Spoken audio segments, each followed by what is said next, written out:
Okay, so it's day 59 and today we'll be solving this create components with the same value. So इस question में क्या है, basically तुम्हें एक tree दिया है, लाइक फॉर एग्जांपल ये वाला ट्री, एंड एवरी नोड के पास एक वैल्यू है. फॉर एग्जांपल यहाँ पे 0th नोड के पास है वैल्यू 6, 1 नोड के पास है value 2 and similarly. So what you have to do is you have to do the maximum number of edge, like you have to split the graph basically. So basically you have to delete the edges and return the maximum number of edges that you can delete such that every connected component in the tree has the same value. Simple like simple enough right. Like question समझना is easy. Like तुम्हें basically graph को split करना है कुछ parts में such that her component का जो सम है दैट इज सेम. ठीक है. Now how to solve this. So there are two parts to the question. First part तो सिंपल है, like how do you get the value कि हर कंपोनेंट का कितना कितना वैल्यू रहना चाहिए. सो फॉर एग्जांपल जैसे ये वाला ग्राफ है, लेट्स कंसिडर दिस ग्राफ. हाँ, लेट्स कंसिडर दिस ग्राफ. जैसे 0, देन वी हैव मैंने इसको 0 पे रूट कर दिया. ठीक है. So 0, then you have 1 2 3 and then a 4. इसके पास है वैल्यू 6, इसके पास है वैल्यू 2, अगेन 2 एंड 4 के पास है वैल्यू 6. ठीक है. Now what you have to do is, so basically तुम्हें पहले फर्स्ट ये फिगर आउट करना है कि इस टोटल को, एक मिनट, हाँ, and 1 has a value of 2, 1 also has a value of 2. ठीक है.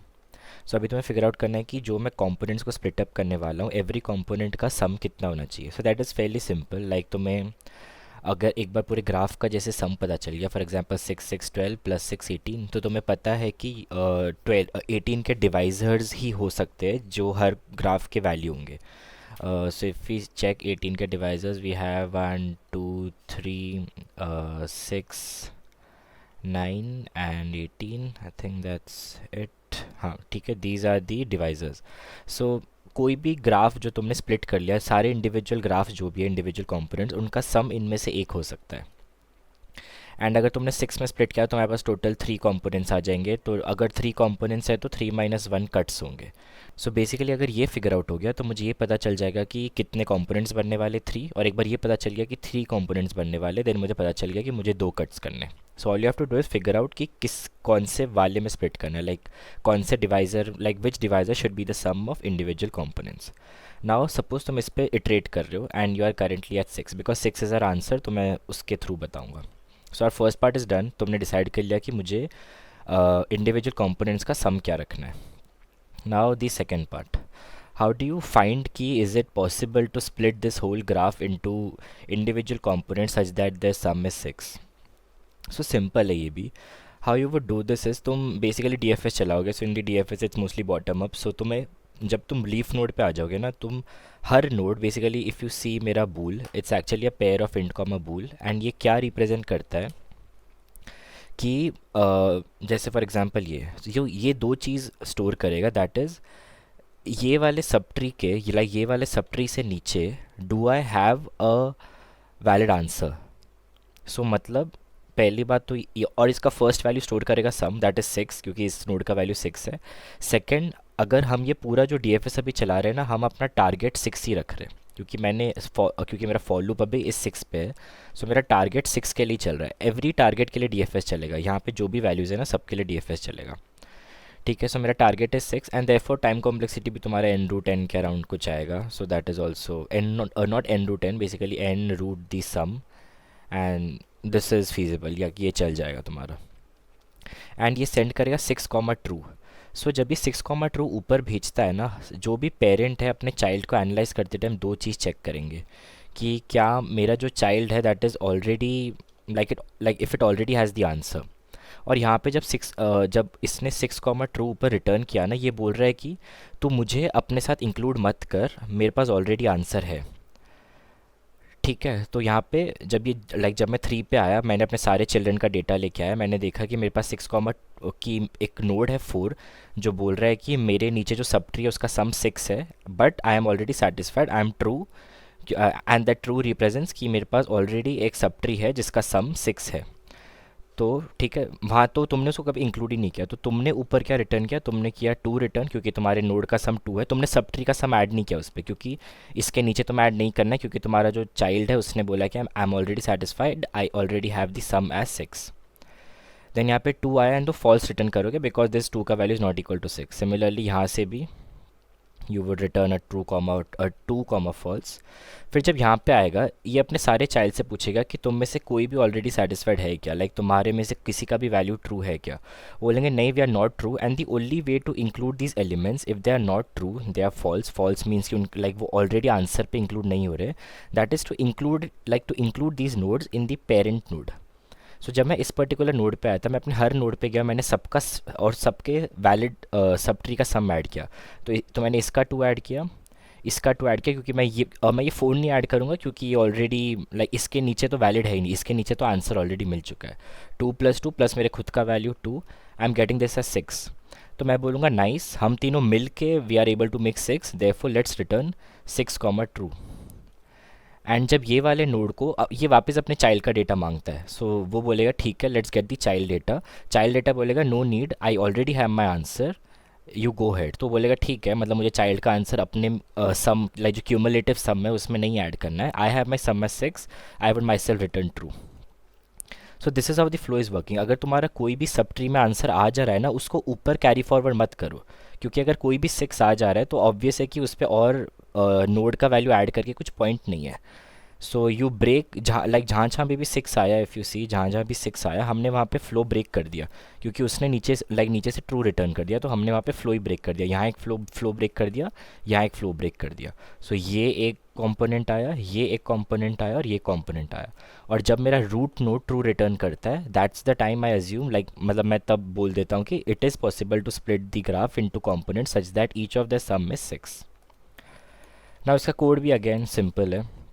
सो ये तो वही है like roots, like big O root some complexity में how do you find the divisors, वो वाला logic.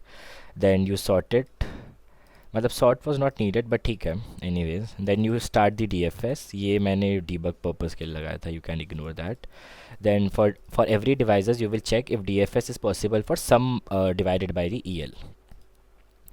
Now once you have that, what you'll do is, this is not needed actually, you can also run this for uh, some only EL, because eventually it's going to cover everything. But it's up to you. This wasn't needed, we can also take this as EL. I think it would work if we keep this as EL. It should work. Okay, 1 second, what's that EL? EL is my devices, and then I'm checking if I can convert this whole thing into that particular target. So if I'm able to convert that into that particular target, अच्छा हाँ ठीक है। so basically अगर तुम EL लेते हो, that is you are saying कि मुझे 6 पे I want to keep the sum as 6। so अगर 6 का sum possible है तो total cuts कितने होंगे, that would be sum by EL minus 1। so now it should work।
Okay, so now let's directly jump to the code. What the code, like code भी simple है। so if we start from this is actually where we are trying to get the divisors, कि कौन कौन 18 को, like जो भी तुम्हारा sum है, total sum कौन कौन उसको।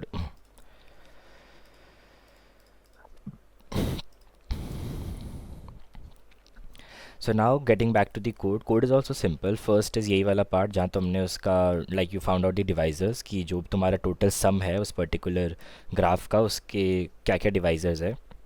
once you have the divisors, so let's just say तुम्हारा 6 like 3 is a divisor, right? So that means you can convert 18 into 3 parts, and वो 3 parts का sum क्या होना चाहिए, sum by EL.